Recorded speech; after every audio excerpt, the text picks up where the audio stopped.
We all know the problems that the sugar sector is facing in the country, and the big question has been, how do we leverage on the technology and, of course, the research that is coming out from the research center to ensure that a common farmer in the village who is actually engaged in this practice can actually make something out of his toil on the farm. Today, the Research Institute under KALRO is disseminating smart technology and innovations around sugarcane plantation in the country to the farmers, so that then they can actually understand how to go about resilience in the wake of climate change. To actually just put us into perspective of exactly what is happening here today is Dr. Betty Mlianga, who is the director of this Research Institute in Kibos, Kisumu County, here in Kisumu.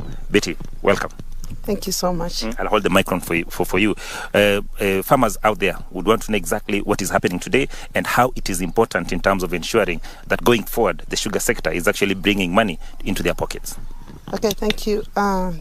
Today we have the privilege to disseminate transformative sugarcane technologies that are going to help the farmer be able to bring a lot of income into their pocket, be able to enhance food security, and also to develop their resilience during this climate change environment.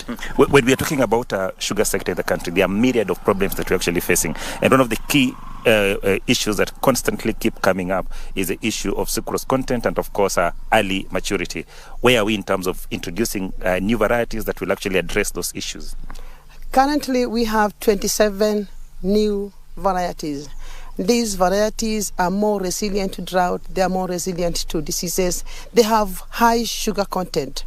They also mature within 12 months. So we are telling farmers that actually within 12 months you can have a crop and be able to have proceeds in your pocket. How then do you ensure that the uptake is to the level that we accept? Someone was telling me that the uptake of new technology in this country, especially concerning sugar, is about 30-something%. You are right. It's actually 37%. But what we are doing to enhance this dissemination of these technologies is to participate in farmers' field days with our stakeholders. We're actually collaborating so much with our stakeholders in the sugar industry. Whenever they have any field day, we participate there and we are able to tell farmers of these very improved varieties. We also organize field days in this station. Like, for example, in December, we held 3 field days, and we are able to tell farmers that these are the improved varieties and they are available at this station. They can come and buy the seed. We also telling farmers that because we have very high cost of input in terms of seed, we are also telling farmers that now, instead of even going into the sets, they can be able to buy single eyebird seedlings in our station, because for an acre they need only 5,000 seedlings to be able to establish in an acre, and that is only from 1.5 tons of sugarcane. So we are also telling farmers that they can be able to limit on the cost of seed. So it is available, and we are doing that. We are also using our media, because KALRO has a website. And through the website, every institute is linked. We have a link where they can be able to click and be able to ask us what we need, we have, and they'll be able to receive the response. We also have other digital forums, the social media, where we are able to disseminate this. The Facebook, Twitter, we are telling them that these varieties are actually available in this very station. I was talking to one of your researchers, and one of the key issues that he kept on complaining about was the fact that we have piles and piles of research, very relevant research that has actually been done in this station, that you'd want farmers to actually come and access, so that then they increase their yields. But there are so many barriers, either personal or manufactured, or barriers that are making farmers now actually not come for this particular technology. How then do you ensure that we break these barriers and ensure that more and more farmers come? Because you've said technology, social media, and what have you. But we also understand that a farmer in the village, most of them will not go to social media. How then do you ensure that we break these barriers? Yeah, thank you very much. What we do, we collaborate with the sugar factories. The sugar factories have field assistants up to that village level. And usually they have forums where they are able to talk to the farmers. Those are the forums where they invite us. In all these areas where sugarcane is grown, we have our research stations. For example, we have a research center in Mumias, Kakamega County, which is serving the entire western block up to Singishu and Trans Nzoia, Bungoma, Busia, and Kakamega itself. We also have a station in Migori, which is also serving the entire area of Narok, Migori, Homa Bay, Dhiwa. Then we have this very headquarters, which is serving the entire Nyando sugar belt. We have at the coast a station, the breeding center, which is also serving the entire coastal region. So we have ensured that these stations, we have officers who are able to disseminate this information. Secondly, we also are able to do pamphlets, and we give to the factories to be able to inform these people. We also sell our seed to the factories. When we are developing our nurseries, we develop with the factories so that they can be able now to multiply through their farmers, because the farmers are contracted by the factories. So we establish the nurseries with the factory so that we let the seed closer to the people as much as possible. That's what we are doing. Initially, people used to complain that the improved varieties have poor ratunability. Ratunability is the regeneration after harvest. But that was been addressed by sensitizing farmers on the best management practices, and we have been able to see some of the improved varieties going up to the 12th ratun, both at the station here and also in the farmers' fields. We also do adaptive research with the farmers. By collaborating with the factories, they identify a farmer who has large fields, and then those farmers, we get to their farms, and they are also able to allow farmers to come freely to learn.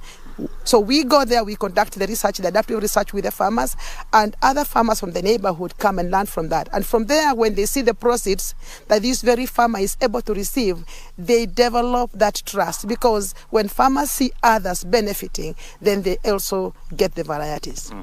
What is the future of the sugar sector, and how do we get more younger people into this sector, so that then it does not look like this is a sector for old men in the villages? You're right. Currently, we are encouraging the young people. During our farmers' field days and fora, we actually invite them, the young farmers, we invite them. We use the assistant chiefs. We use the village elders to be able to reach out. So we inform the assistant chiefs to talk to the village elders, and they identify young farmers who are encouraged actually to come into the field. And we are able to persuade them to take up this enterprise. And we have seen lately very young farmers actually taking up the enterprise. The initial problem was land ownership, but currently we encourage these old farmers that you can be able to assign 1 acre to these young farmers.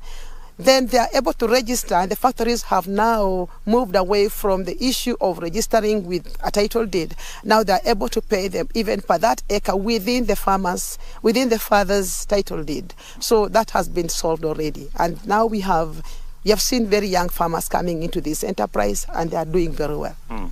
The common fallacy, especially in sugarcane plantation, has been that when I have large tracts of land, then it's idle, that can actually put up sugarcane plantation, right?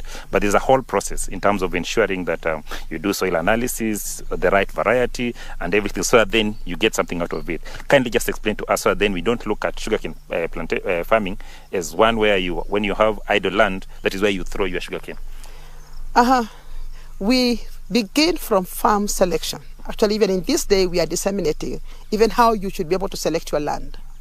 When you select your land, we inform the farmers.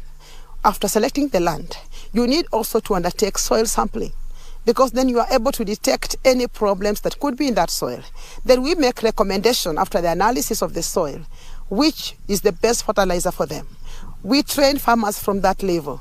And then after selecting the land, they should be able to do very good preparation of the bed, because this sugarcane will stay on the land more than 7 years.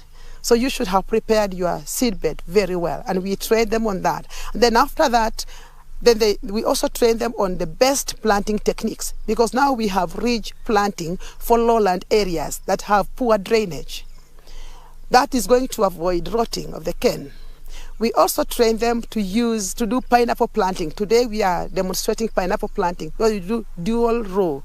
Mainly the coastal people and also Busia. We've seen this happening. Farmers have adopted this technology, and they are getting an increased yield by 20%.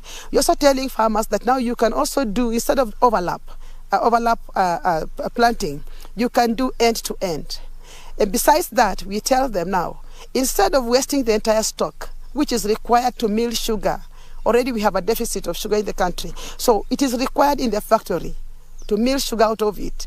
Just extract the bud And that bud, when you extract it, you raise a seedling, then you are able to plant it. That's what we are telling them. So from that level of best management practices, then now they can be able to wait for a crop, using the right fertilizer, weeding at the right time, doing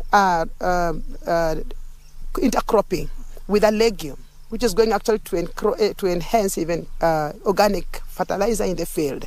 So from there, then they should also do the harvesting at the very right time, because sometimes with delayed harvesting, then we lose the sugar content. So we are encouraging that factories should be able to harvest at the right time. And that is why I say I insist on the word collaboration with the factories. At the right harvesting, we say now, do the best management, post-harvest management, stubble shaving of the stool to enhance returnability. So more tillers will develop when they do stubble shaving. And then now they do interrow cultivation or subsoiling. Some people call it subsoiling. After the interrow cultivation, then they should apply the fertilizer again on the ratoons. From that, the farmer is going to harvest maximally. So that is the best management package that we give to these very young farmers and even the old ones. We also tell them, choose the right seed and quality seed. You don't just borrow from a neighbor, because sometimes you have mixed varieties. We tell them, choose pure seed. And the seed is available both at the factories and also in the station. Yeah. Yes. Lastly, as we conclude, the future of the sector in the country. I want to assure you there is a bright future for this very crop. Bright future because now we can have a calendar crop.